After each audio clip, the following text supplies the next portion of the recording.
Welcome to RT classes, this is Anshika. जैसे कि हम लीनियर इक्वेशन पढ़ रहे थे, तो लीनियर इक्वेशन में हमारी एक लास्ट मेथड रही थी जो कि ग्राफिकल मेथड। तो ग्राफिकल मेथड स्टार्ट करने से पहले हमें ये पता होना चाहिए कि कंसिस्टेंसी ऑफ लीनियर इक्वेशन का मतलब क्या होता है या फिर कंसिस्टेंसी का मतलब क्या होता है। तो बिना टाइम वेस्ट करे हम कंसिस्टेंसी स्टार्ट करते हैं, क्योंकि ग्राफिकल मेथड थोड़ी सी लेंथी मेथड है। ठीक है, तो हम देखेंगे कंसिस्टेंसी का मतलब क्या होता है। तो कंसिस्टेंसी का मतलब होता है कि हमें दो लीनियर इक्वेशन गिवन होगी, उसमें हमें ये देखना है कि उन इक्वेशंस के सॉल्यूशन किस टाइप के होते हैं या फिर कैसे होते हैं। तो टी टाइप के सॉल्यूशंस होते हैं। फर्स्ट है यूनिक सॉल्यूशन,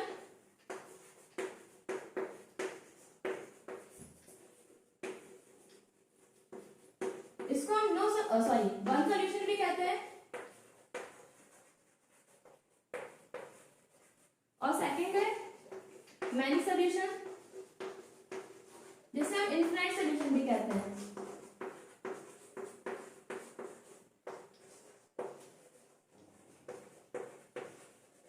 और थर्ड है नो सॉल्यूशन। नो सॉल्यूशन को नो सॉल्यूशन ही कहते हैं। तो ये हमने देखा कि तीन टाइप के हमारे सॉल्यूशंस होते हैं। अब हम ये देखेंगे कि linear equation in two variables का स्टैंडर्ड फॉर्म क्या होता है या फिर हम इसे कैसे लिखते हैं। ठीक है,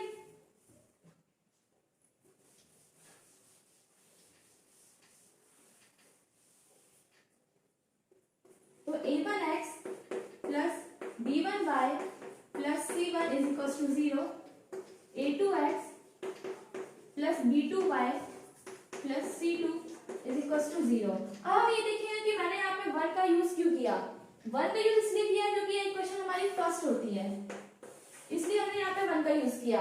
और यहाँ पे 2 का यूज इसलिए हुआ क्योंकि यहाँ पे इक्वेशन 2 होती है हमारी। तो ये हमारा लीनियर इक्वेशन का स्टैंडर्ड फॉर्म होता है। इस टाइप से हम लीनियर इक्वेशन को लिखते हैं। ठीक है, अब हम ये देखेंगे कि कंसिस्टेंसी के कुछ रूल्स होते हैं जो कि हम यहाँ पर देखेंगे। वो हमें याद ही करने हैं, किसी भी हाल में हमें कंसिस्टेंसी के रूल हमें याद ही करने हैं। ठीक है, तो देखते हैं rules of consistency.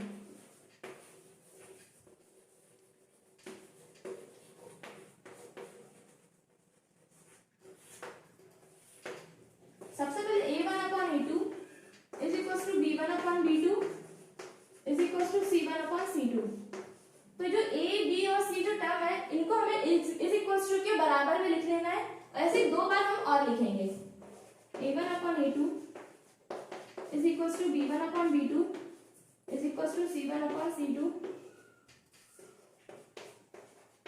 a1/a2 b1/b2 is equal to c1/c2।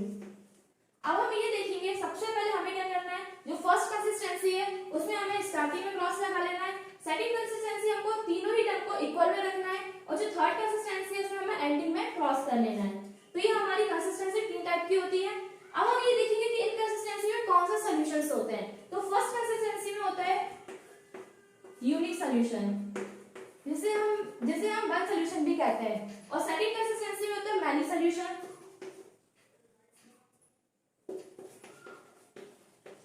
जिसे हम इनफिनाइट सॉल्यूशन भी कहते हैं। और थर्ड कंसिस्टेंसी में होता है नो सॉल्यूशन। तो हमने यहाँ पर देखा कि कौन सी कंसिस्टेंसी में कौन से सॉल्यूशंस होते हैं। अब हम देखेंगे कि जैसे ये तीनों कंसिस्टेंसी को हम ग्राफिकली कैसे रिप्रेजेंट करते हैं। ठीक है,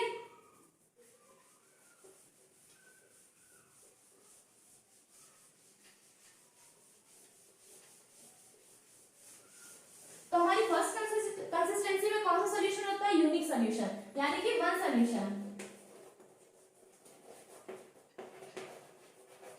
और हम ये देखेंगे कि फर्स्ट कंसिस्टेंसी में हमारी कौन सी लाइन ड्रॉ होती है। तो फर्स्ट कंसिस्टेंसी में हमारी लाइन ड्रॉ होती है इंटरसेक्टिंग। जैसे कि हम बचपन से पढ़ते आ रहे हैं कि इंटरसेक्टिंग लाइन क्या होती है, उसे हम कैसे ड्रॉ करते हैं। तो दो लाइन जब एक ही पॉइंट पे मीट करती हैं तो वो हमारी क्या कहलाती है, इंटरसेक्टिंग लाइंस कहलाती हैं। ये एक ही पॉइंट पे मीट कर रही है, इसलिए हमें एक ही पॉइंट पे मीट कर रही है, मतलब कि हमें वन पॉइंट पे मीट हो रहा है, इसलिए हम इसे क्या कहते हैं, वन सॉल्यूशन कहते हैं। ठीक है, तो हम आएंगे अब सेकंड कंसिस्टेंसी पे। तो सेकंड कंसिस्टेंसी हमारी कौन सी थी, मैनी सॉल्यूशन। और मैनी सॉल्यूशन में देखेंगे हम कौन सी लाइन ड्रॉ होती है।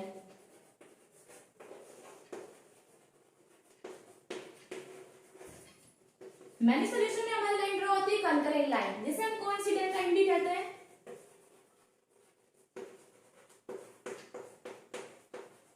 अब हम देखेंगे कि कंकरेंट लाइन कैसी होती है। तो सपोज करिए मैंने एक लाइन ली और इसी लाइन के ऊपर दूसरी लाइन कर दी, तो जो कर रही है। ऐसा इसलिए है क्योंकि एक सिंगल लाइन में इनफाइनाइट पॉइंट्स होते हैं, इसलिए हम इसे क्या कहते हैं, इनफाइनाइट सॉल्यूशन कहते हैं। ठीक है, तो मेरी सॉल्यूशन को हम जैसे इनफाइनाइट सॉल्यूशन भी कहते हैं, इसलिए हम इसे क्या कहते हैं, कंकरेंट लाइन जिसमें ड्रॉ होती है उसे हम क्या कहते हैं, इनफाइनाइट सॉल्यूशन कहते हैं। ठीक है, तो ये हमारी कंकरेंट लाइन ऐसे बनती है। अब हम आते हैं लास्ट कंसिस्टेंसी में। तो लास्ट कंसिस्टेंसी में हमारे कौन सा सॉल्यूशन होता है, नो सॉल्यूशन होता है। अब हम देखेंगे कि नो सॉल्यूशन में कौन सी लाइन ड्रॉ होती है। तो नो सॉल्यूशन में होती है पैरेलल लाइन ड्रॉ। और हम देखेंगे कि अब पैरेलल लाइन कैसे ड्रॉ होती है। तो पैरेलल लाइन एक दूसरे के पैरेलल होती है, जैसे ये सिंगल लाइन है और यही लाइन इसके पैरेलल होगी, मतलब इनके जो बीच का डिस्टेंस होगा वो बिल्कुल इक्वल होगा। ये कभी भी आगे चलकर एक पॉइंट में मीट नहीं करेगी। और जब ये मीट ही नहीं कर रही है तो क्या कोई सॉल्यूशन बनेगा, क्या नहीं बनेगा। इसलिए हम इसे क्या कहते हैं, नो सॉल्यूशन कहते हैं। तो हमने यहाँ पे देखा कि तीन कंसिस्टेंसी और उनके सॉल्यूशन किस टाइप के होते हैं और उनकी लाइन कौन सी ड्रॉ होती है। तो वन सॉल्यूशन में कौन सी लाइन ड्रॉ होती है, इंटरसेक्टिंग लाइंस। और सेकंड कंसिस्टेंसी में मैनी सॉल्यूशन होता है, उसमें कौन सी लाइन ड्रॉ होती है, कॉन्करेंट लाइन। और थर्ड कंसिस्टेंसी में नो सॉल्यूशन है, तो नो सॉल्यूशन वाली कौन सी लाइन ड्रॉ होती है, पैरेलल लाइंस। तो हमने यहाँ पे अपनी कंसिस्टेंसी देखी। अब हम देखेंगे कि कंसिस्टेंसी कैसे चेक करते हैं। जैसे कि मैंने कंसिस्टेंसी की डेफिनेशन बताई कि दो लीनियर इक्वेशन हमें गिवन होगी, उसमें हमें ये देखना है कि कौन सा सॉल्यूशन है या फिर कौन सी लाइन ड्रॉ हो रही है। हम देखते हैं,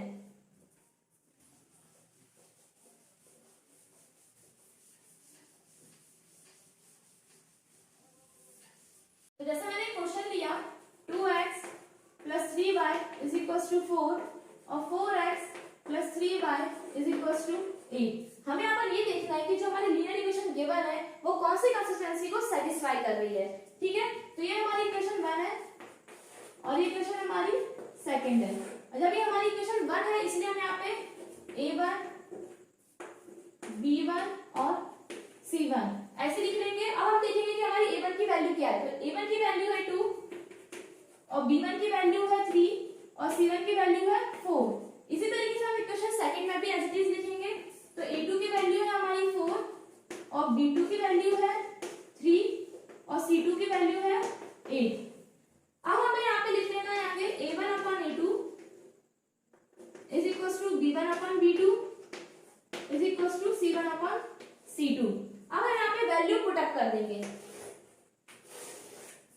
तो a1/a2 की वैल्यू क्या है, 2/4। b1/b2 की वैल्यू क्या है, 3/3 और c1/c2 की वैल्यू क्या है, 4/8। अब हम यहाँ पे कैंसिल आउट करेंगे। तो 2 1 * 2, 2 2 * 4, 3 1 * 3, 3 1 * 3, 4 1 * 4 और 4 2 * 8। हाँ, हम यहाँ पे जो हमारी कैंसिल आउट करने पर हमारी जो वैल्यू आई है उसे हम यहाँ पे लिख लेंगे 1/2 = 1/1 = 1/2। अब हम ये देखेंगे कि 1/2 क्या हमारा 1/2 1/1 के इक्वल है, नहीं है। नहीं है तो हम यहाँ पे क्रॉस लगा देंगे। अब जब हमारे यहाँ पे पहले ही क्रॉस लग गया तो हम आगे नहीं जाएंगे। अब हम ये देखेंगे कि जो ये चीज है ये कौन सी कंसिस्टेंसी से मैच कर रही है। तो ये हमारी कंसिस्टेंसी फर्स्ट से मैच कर रही है और कंसिस्टेंसी फर्स्ट में हमारे कौन सा सॉल्यूशन होता है, यूनिक सॉल्यूशन। और फर्स्ट कंसिस्टेंसी में हमारा यूनिक सॉल्यूशन होता है और यूनिक सॉल्यूशन में कौन सी लाइन ड्रॉ होती है, इंटरसेक्टिंग लाइन।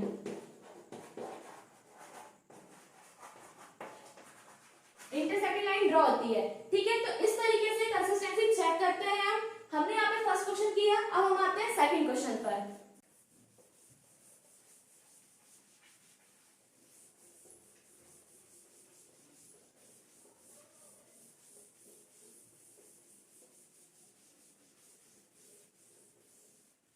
तो हम देखते हैं नेक्स्ट क्वेश्चन। तो 4x + 6y = 80 और 2x + 3y = 9। ये हमारी इक्वेशन फर्स्ट हो गई और ये हमारी इक्वेशन सेकंड हो गई। एज इट इज जैसे हमने फर्स्ट क्वेश्चन में किया था वैसे ही हम यहाँ पे करेंगे। तो a1 की वैल्यू क्या है हमारी 4 और b1 की वैल्यू क्या है 6 और c1 की वैल्यू क्या है 18। अब a2 पर आते हैं। तो a2 की वैल्यू क्या है 2 और b2 की वैल्यू क्या है 3 और c2 की वैल्यू है 9। ठीक है, अब हम यहाँ पे लिख लेंगे वैसे ही जो हमारी कंसिस्टेंसी का रूल होता है a1/a2 = b1/b2 = c1/c2। अब हम आगे वैल्यू पुट करेंगे। तो a1/a2 की वैल्यू क्या है 4/2 और b1 अपॉन b2 की वैल्यू क्या है 6 अपॉन 3 और c1 अपॉन c2 की वैल्यू क्या है 18 अपॉन 9। अब हम यहाँ पे कैंसिल आउट करेंगे तो 2 1 जा 2, 2 2 जा 4 और 3 1 जा 3, 3 2 जा 6 और 9 1 जा 9, 9 2 जा 18। अब हमारी जो कैंसिल आउट करने पर हमारी जो वैल्यू आई है उसे हम एज इट इज लिख लेंगे 2 अपॉन 1 और यहाँ पे भी 2 upon 1 is equal to 2 upon 1। अब यहाँ पर देख पा रहे हैं कि 2 अपॉन 1 के भी इक्वल है और ये वाला 2 अपॉन 1 इस 2 अपॉन 1 के भी इक्वल है। मतलब ये तीनों चीजें जो तीनों नंबर्स लिखे हैं वो तीनों ही एक दूसरे के इक्वल है। और जब तीनों ही एक दूसरे के इक्वल है तो ये हमारी कौन सी कंसिस्टेंसी से मैच कर रही है? Second consistency. तो सेकंड कंसिस्टेंसी में हमारा कौन सा सॉल्यूशन होता है? Many solution. मैनी मतलब कि इनफिनिट सॉल्यूशन। और मैनी सॉल्यूशन में कौन सी लाइन ड्रॉ होती है? Concurrent line.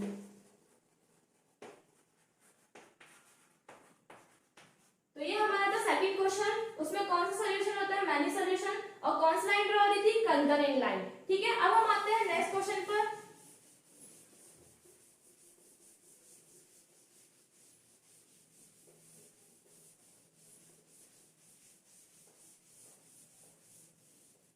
क्वेश्चन है 2x plus 4y is equals to 12 और x plus 2y is equals to 4। ठीक है, ये हमारी इक्वेशन सेकंड है, सॉरी फर्स्ट है और ये इक्वेशन हमारी सेकंड है।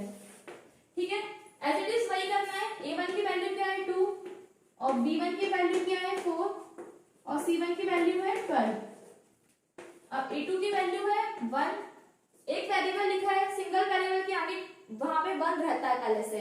ठीक है, तो b2 की वैल्यू क्या है 2 और c2 की वैल्यू है 4। अब हम यहाँ पे अपने रूल लिख लेंगे a1 upon a2 is equal to b1 upon b2 is equal to c1 upon c2। अब यहाँ पे वैल्यू पुट अप कर देंगे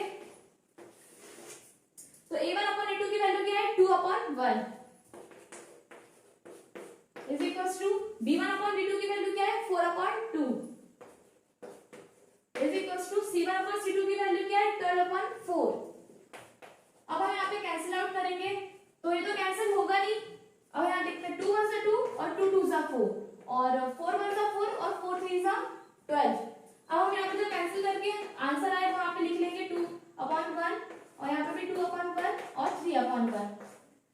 पहली वाली चीज दूसरी वाली चीज के इक्वल है, मतलब कि जो पहले लिखा है 2 अपॉन 1 वो यहाँ पे लिखे हुए 2 अपॉन 1 के इक्वल है, लेकिन 2 अपॉन 1 क्या 3 अपॉन 1 के इक्वल है? नहीं है, इसलिए हम यहाँ पे क्रॉस कर देंगे। और ऐसी चीज हमें कौन सी ये वाली चीज कौन सी कंसिस्टेंसी में मैच कर रही है? हमारी थर्ड कंसिस्टेंसी में। और थर्ड कंसिस्टेंसी में हमारा कौन सा सॉल्यूशन होता है? No solution. और नो सॉल्यूशन में हमारी कौन सी लाइन ड्रॉ होती है? पैरेलल लाइन ड्रॉ होती है। तो यहाँ पर हमने देखा कि कंसिस्टेंसी को कैसे चेक करते हैं। अब हम आते हैं अपने मेन टॉपिक पर जो कि ग्राफिकल मेथड। हम देखेंगे कि ग्राफिकल मेथड से क्वेश्चंस कैसे सॉल्व करते हैं। ठीक है, तो क्वेश्चन है 2x plus 3y is equals to 4 और 4x plus 3y is equals to 8। ये हमारी फर्स्ट इक्वेशन है और ये हमारी सेकंड इक्वेशन है। देन उसके बाद हमें यहाँ पर बॉक्स बना लेना है।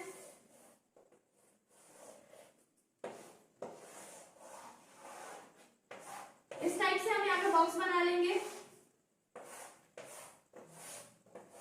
ये हमारी इक्वेशन 1 के लिए है और ये हमारी इक्वेशन 2 के लिए है। तो यहाँ पे हमें इस तरीके से लिख लेना है x y और x y और यहाँ पे भी x y y। तो मैं यहाँ पर x की वैल्यू सपोज कर रही हूँ -1। हमें यहाँ पे कुछ ऐसी वैल्यू सपोज करनी है। आप चाहे तो x की भी सपोज कर सकते हैं और आप चाहे तो y की भी वैल्यू सपोज कर सकते हैं। तो मैं यहाँ पे x की वैल्यू सपोज कर रही हूँ और x की वैल्यू इसलिए सपोज करी जाती है ताकि हमारी y की वैल्यू आ जाए। ठीक है, तो मैंने यहाँ पे x की वैल्यू क्या सपोज करी है -1 और ये बॉक्स किस लिए बनाया है? इक्वेशन 1 के लिए। तो अपन यहाँ पे इक्वेशन फर्स्ट में x की वैल्यू -1 पुट करेंगे। तो taking equation first 2x plus 3y is equals to 4। तो 2 into x की वैल्यू क्या सपोज करी मैंने? -1 plus 3y is equals to 4 और 2 1 जा 2 और -2 क्योंकि प्लस माइनस क्या होता है? माइनस और मल्टीप्लाई के टाइम जो हमारा आंसर में साइन आता है तो हम वही साइन यहाँ पे लगा देते हैं और plus 3y is equals to 4। Then उसके बाद जैसे कि नंबर से नंबर ही प्लस या माइनस होते हैं और वेरिएबल से वेरिएबल ही, तो 3y इज इक्वल टू 4, ये 2 वहां पे इज इक्वल टू के वहां जाएगा तो साइन चेंज हो जाएगा, तो +2 हो जाएगा, और y is equal to 3y is equal to 4 + 2 कितना होता है 6।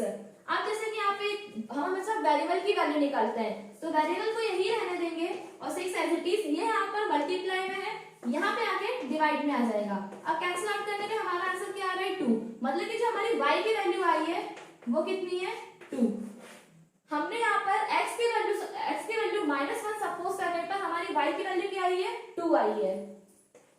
अब आप लोग ये सोच रहे हो कि मैंने यहाँ पे -1 ही क्यों सपोज किया, तो मैंने यहाँ पे -1 इसलिए सपोज किया कि जब हम यहाँ पे अपनी y की वैल्यू निकालेंगे लास्ट में जाके तो वो हमारी एग्जैक्ट नंबर आए, क्या है एग्जैक्ट नंबर आए, ना कि वो फ्रैक्शन में आए, इस वजह से मैंने यहाँ पे -1 सपोज किया है। ठीक है, अब मैं x की वैल्यू सपोज करूंगी 5,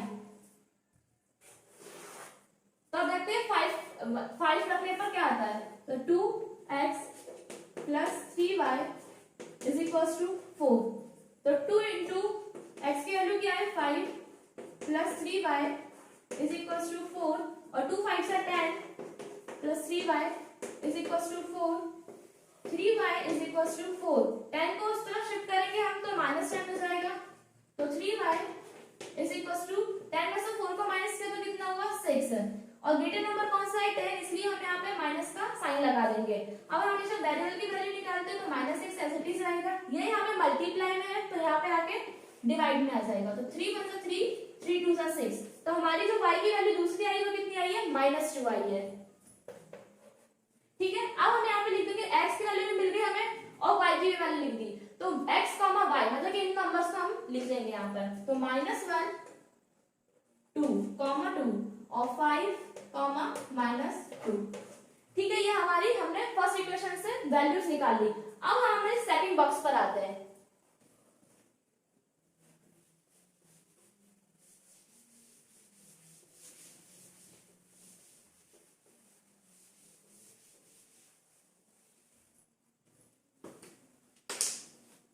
तो taking equation second, equation second क्या हमारी 4x + 3y is equal to 8। मैं यहाँ पे x की वैल्यू सपोज करूंगी 2, ठीक है, तो 4 इंटू x की वैल्यू क्या है 2 है + 3y इज इक्वल टू 8, तो 4 2 = 8 + 3y इज इक्वल टू 8, और 3y इज इक्वल टू 8, ये वहां पे जाके क्या हो जाएगा -8, तो 3y इज इक्वल टू 8 - 8 0, और 0 के साथ कोई साइन नहीं लगता है, तो y इज इक्वल टू 0/3।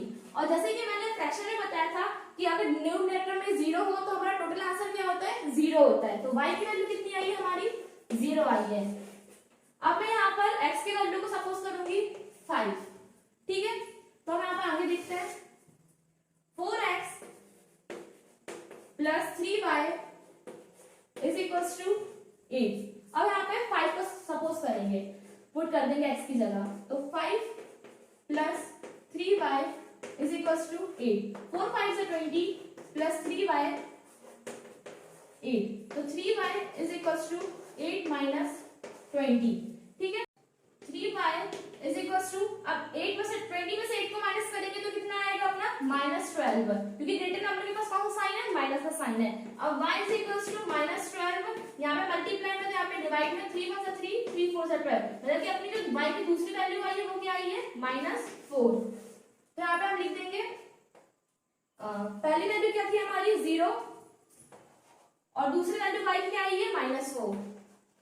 अब हम इसे एज इट इज लिख देंगे 2, 0 x, y, तो यहाँ पे x और y को लिखेंगे तो x y, तो 2, 0 और 5, -4, ठीक है। अब हम इसे क्या करेंगे ग्राफ में प्लॉट करेंगे, हमारी फर्स्ट इक्वेशन से भी वैल्यूज आ गई है, x और y की दोनों वैल्यूज है हमारे पास, और सेकंड इक्वेशन से भी हमारी x और y की दोनों वैल्यूज है। अब हम यहाँ पे ग्राफ में प्लॉट करेंगे।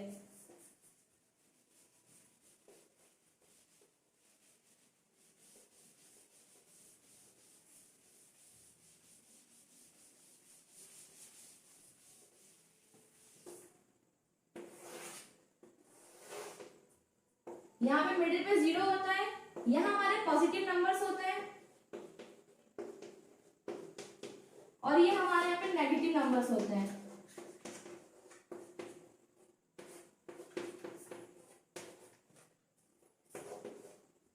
ये हमारा कौन सा एक्सिस होता है, एक्स एक्सिस पॉजिटिव का, और ये हमारा एक्स एक्सिस नेगेटिव का होता है। अब यहाँ पे आते हैं तो यहाँ पर भी हमारे माइनस के नंबर्स होते हैं,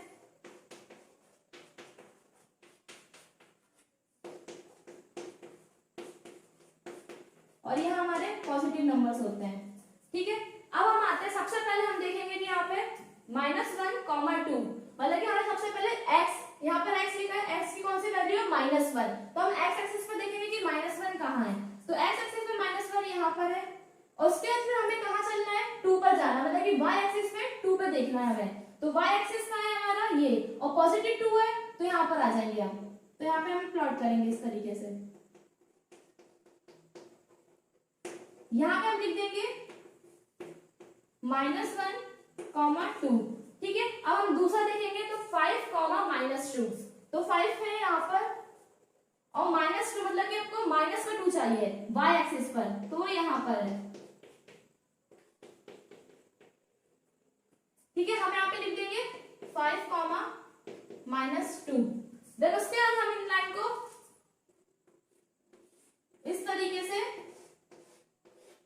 बिल्कुल टच करेंगे, ये पॉइंट पे कट हो रही है लाइन, ठीक है। तो इन लाइन पे, इस लाइन पे हम क्या लिख देंगे, कौन सी इक्वेशन से ये लाइन आई है, फर्स्ट इक्वेशन से, तो हम यहाँ पे लिख देंगे 2x + 3y = 4।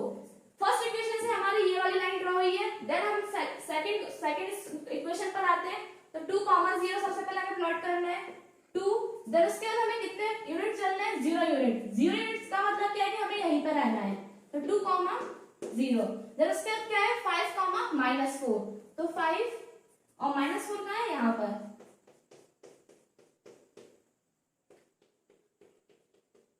ये यहाँ पर। अब हम इसको कट करेंगे, तो ये 0, सॉरी ये 2,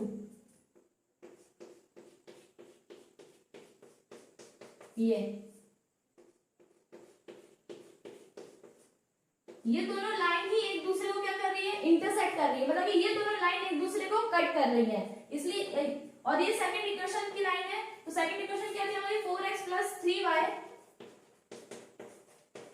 = 8, ठीक है। तो इस तरीके से हम यहाँ पे ग्राफ में प्लॉट करते हैं, और यहाँ पे कौन सी लाइन कट कर रही है, इंटरसेक्टिंग लाइंस कट कर रही है, ठीक है। तो इस तरीके से लीनियर इक्वेशन इन 2 वेरिएबल्स को हम ग्राफ में प्लॉट करते हैं। आई होप आप लोगों को कंसिस्टेंसी और ग्राफिकल मेथड समझ में आई होगी। So that's all for today, bye bye.